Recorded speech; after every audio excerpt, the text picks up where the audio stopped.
And we are back, because if COVID can't keep me from the stuff I have to do to make a living, it's damn sure not going to keep me from doing one of the few parts I actually still completely enjoy about my ridiculous profession. Anyway, let's start this year's festivities off with a feature whose trailer you might have seen make its way around the web a few times before. Thunder of gigantic serpent. The horror of science gone wrong as a secret formula is abused.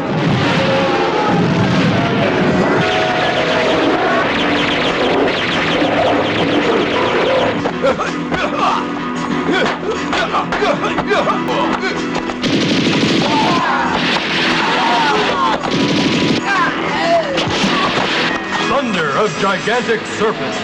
A power-hungry maniac starts a chain of events that almost destroys the world.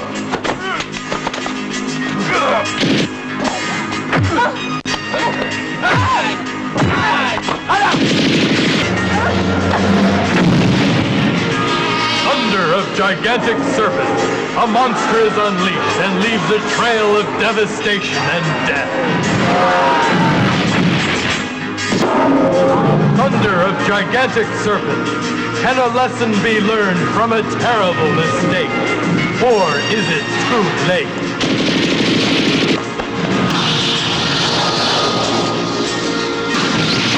Thunder of gigantic serpent. Don't miss it. See it soon on your screen. Okay, so 1988's, we think, Thunder of Gigantic Serpent is a Joseph Lai and Betty Chan production out of Hong Kong, which means despite the on-screen credits giving the director's name as Charles Lee, the actual person responsible was most likely one Godrey Ho, sometimes called the Ed Wood of Asia, and most popularly known for somewhere well north of 150 movies, all with some version of the word ninja in the title, and often starring, in an extremely loose sense of the word, then former B-movie icon Richard Harrison. Kind of. See, while Ed Wood's infamy as an icon of uniquely inept but also uniquely charming and bad films of the American exploitation era was known for a while, Ho, as far as anyone knows, a mainstream of the Shaw Brothers assistant director pool in the 60s and 70s, who teamed up with producing partners Joseph Lai and Betty Chan, also his future wife, in the 70s and 80s to cash in on the international budget movie and home video craze by cranking out genre content as a fairly shrewd, clear-eyed business strategy, picked up this comparison there too when the internet rediscovered his prolific filmography over a decade later, and the parallel itself seems to be drawn less from any similarity between the two men's actual careers or output than this possibly apocryphal scene about Wood's penchant for creatively employing stock footage in Tim Burton's 1995 biopic.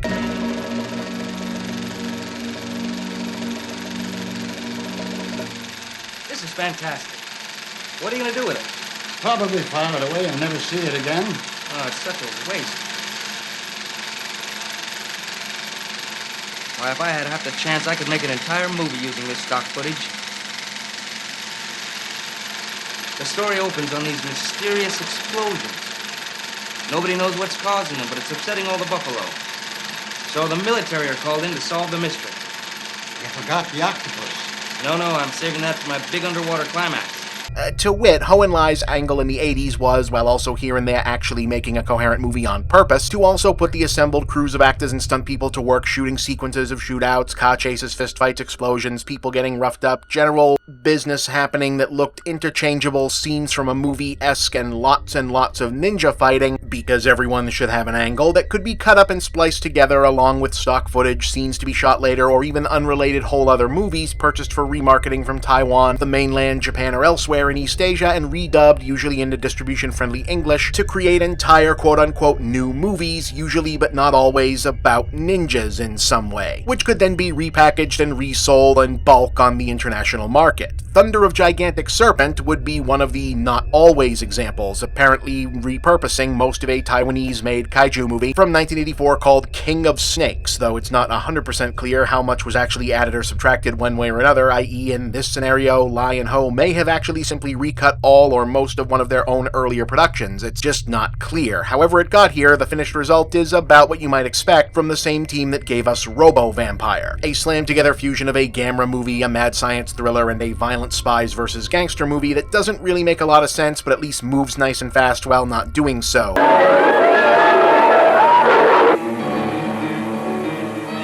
I didn't expect it to be moving so fast.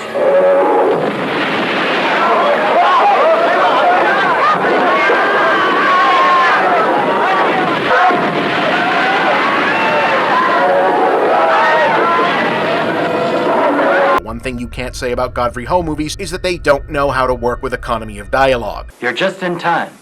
We're in real trouble. Now, about this terrorist group. I know the head man is Solomon, but that's about it. Do you have anything else on him or his group? Not at all. Oh well, I'll see what I can come up with. You see, whatever was being said by the characters originally, in the final version, the point was always going to be get the exposition out, constantly reestablish who everyone was, what was happening, what the characters and audience were supposed to be feeling, and what the immediate point of the scene was supposed to be as directly as possible to help keep that illusion of coherency going. This formula means infinite power.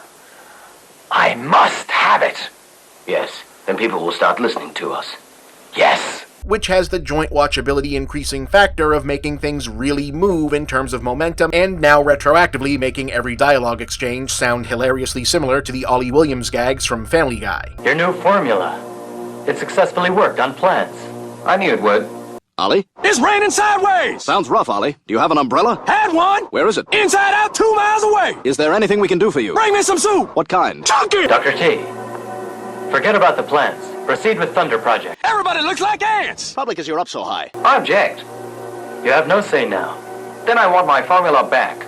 That's not possible. How are you beating the heat, Ollie? Swimming hole! So anyway, after establishing that our plot will be driven by a clash between an undefined military team consisting of whichever unit from whichever country wears red berets and store-bought Harley-Davidson patches as their uniforms versus some guy in a tracksuit who was apparently out to steal the formula in order to make the apparent career jump from random white guy gangster somewhere in South Asia to literal supervillain. Bring me the formula, and bring it back to me. Will do. Once I get the formula, I will be in control of the world's food production. Think of the power I will have. Ha!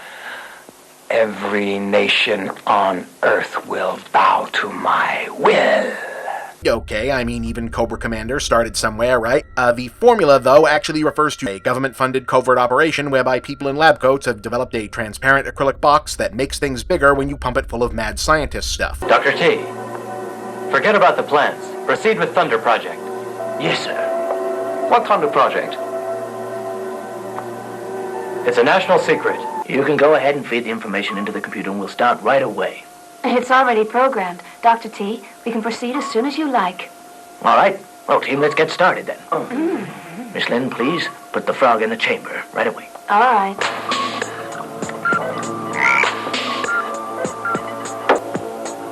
Apply the voltage. Okay.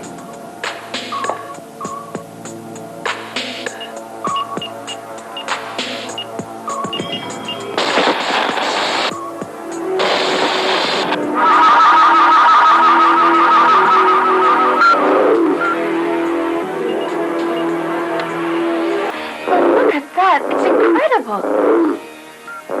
Dr. T, we've succeeded. It's just amazing. I never dreamed. In order to protect Project Thunder and stop the bad guy, who about midway through they decide to tell us his name's Solomon, the government has called in frequent Ho collaborator Pierre Kirby, aka the Pink Guy from Full Metal Ninja, as Ted Fast, the agent who works alone. Boss, they sent a special agent to deal with us. Who the hell is the guy? His name is Ted Fast. He's a highly trained specialist. And he always works alone. He must be pretty good then. I don't want him to mess up our plans. Go take care of him. Right.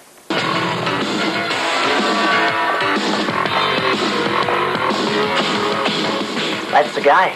So let's get him.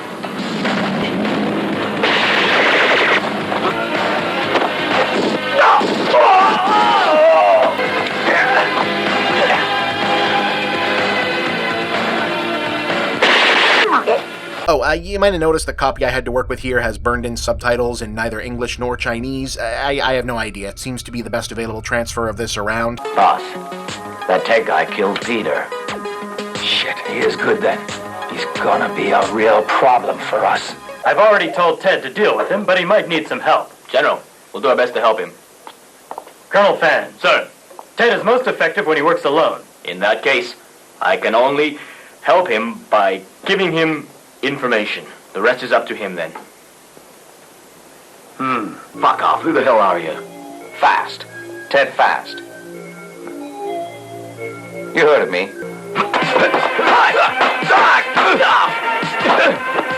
Anyway, elsewhere in the wasn't this movie about a snake part of the film, a little girl, seemingly unconnected to the storyline otherwise, is in a rough time of things because she's running out of places to hide her pet snake Mosla from her parents, who she's pretty sure won't let her keep it because snake. I'm making a bow for you.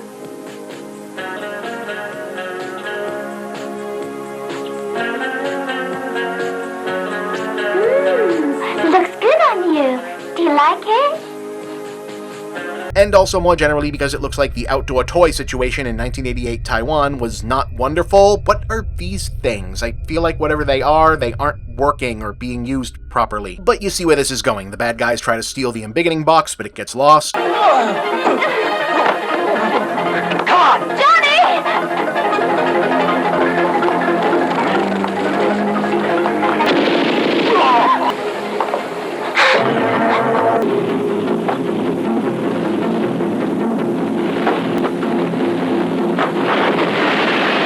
The little girl finds it and decides to use it for a snake tank, causing Mosla to grow into a still domesticated but now anaconda-sized snake.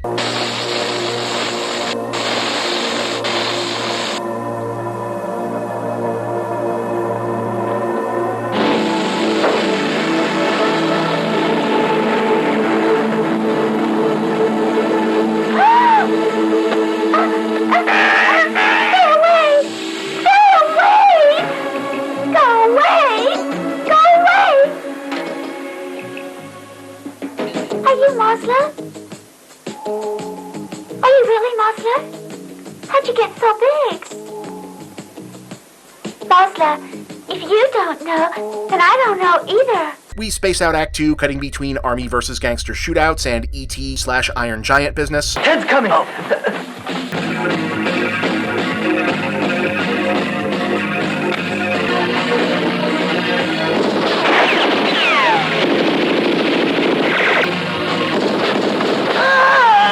Let's play. Bounce the ball back to me, okay?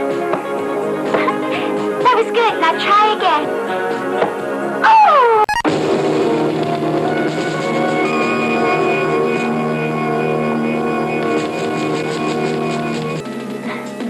Ken Fong. So, Lynn, you still remember me? Of course. Oh, no!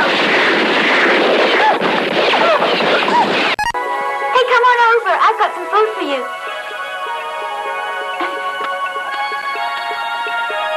Catch this one, huh?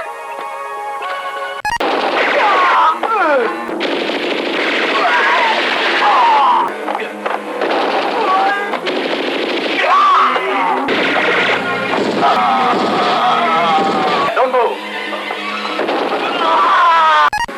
Get away from that monster! Pa, he's my friend. He doesn't mean any harm. He's my pet. Come here, Ting! Oh, Pa, promise you won't hit him. How can he be your pet? He's been my pet for a long time now. His name is Monster. Until someone figures out that the giant snake might have something to do with the missing Make Things Gigantic box. But it's an empty box. Where's the formula? The formula is probably with the girl. Find her. Hey, Billy, what about that gigantic snake that's always with her, huh? And we're off to the advertised kaiju destruction disaster movie Act 3 as the girl gets kidnapped and Mosla enlarges again to Godzilla size to try and rescue her and or protect her, but also ends up destroying most of a city and killing who knows how many people while doing so, causing the military to call in the big guns because I guess they flipped the coin and landed on King Kong's sad ending. Can't even hold on to a kick!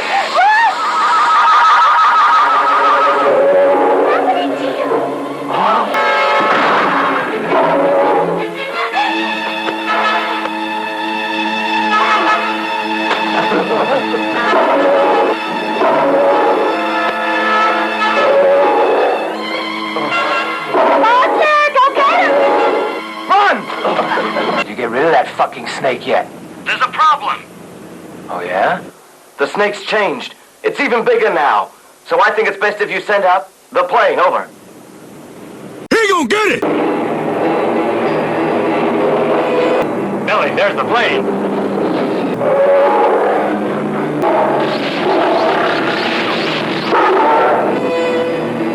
Come on, let's go. Hurry, hurry!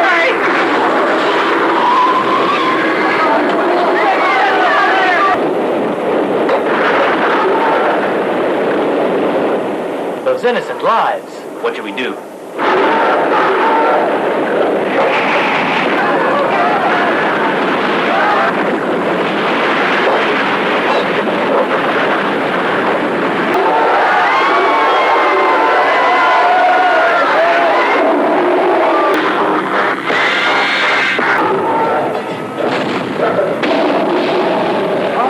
Holy shit. The damn snake's here now.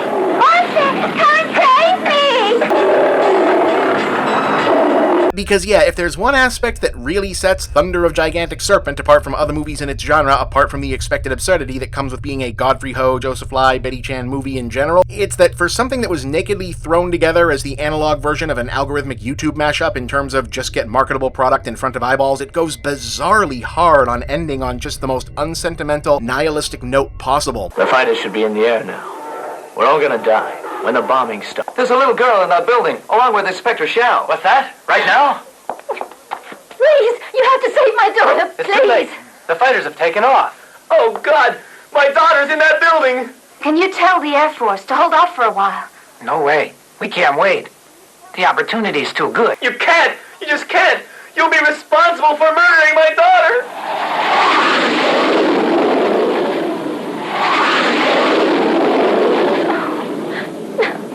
What do we do now? Tony, what do we do?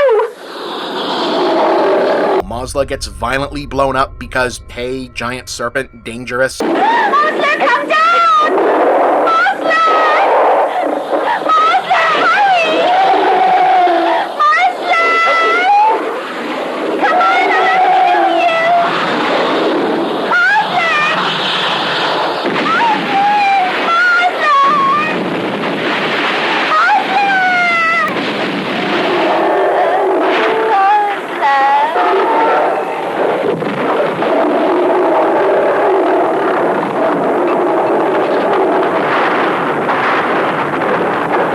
The kid is inconsolable about it. Mazla,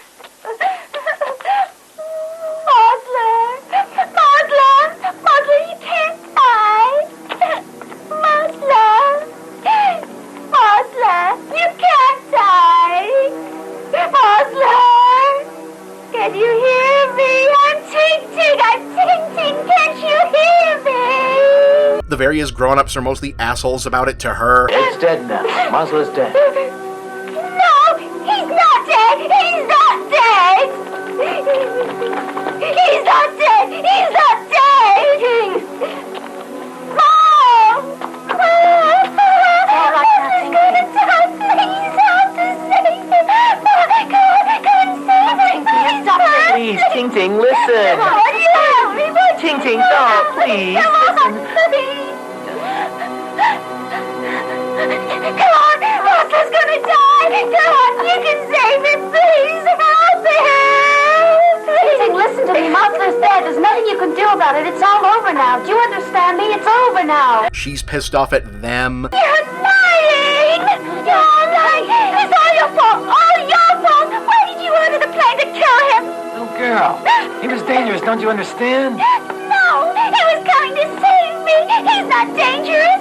Ting-Ting, be a good girl, will you, Ting-Ting? No, why should I? Why should I? Ting-Ting. I don't want to. Ting-Ting. Voice of reason characters, instead of doing a common ground philosophical thing, are all very all of y'all about the whole situation. Look at what your experiment led to. It could have been avoided, you know that. If only you had trusted us. I hope you've learned a good lesson. Too late for that now. Your words are useless.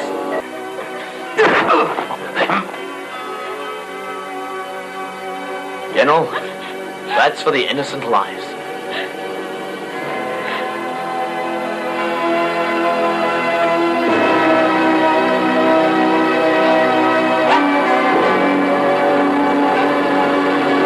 Don't cry, it's gonna make me cry.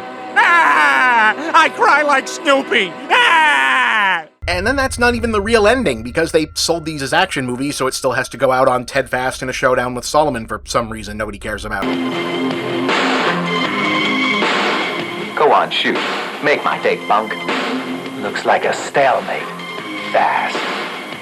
I don't need weapons against you, Solomon. I agree.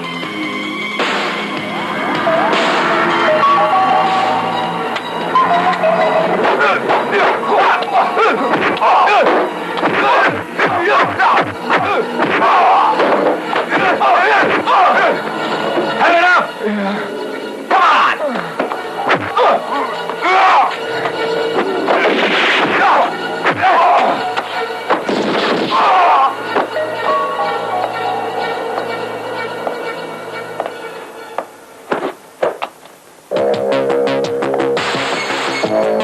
As I said, like just about everything else the assembled parties ever put their names on, Thunder of Gigantic Serpent is the true definition of schlock entertainment. It's weird yet compelling because it wasn't trying to be weird or compelling. It was designed just to exist, to count as enough of a monster movie to fill the empty space on the monster movie shelf when there was one. The thing is, you really can't stop creative people from being creative, even when there's a question of whether or not they're any good at it. And sometimes the result of fun by accident works better than attempts at good on purpose.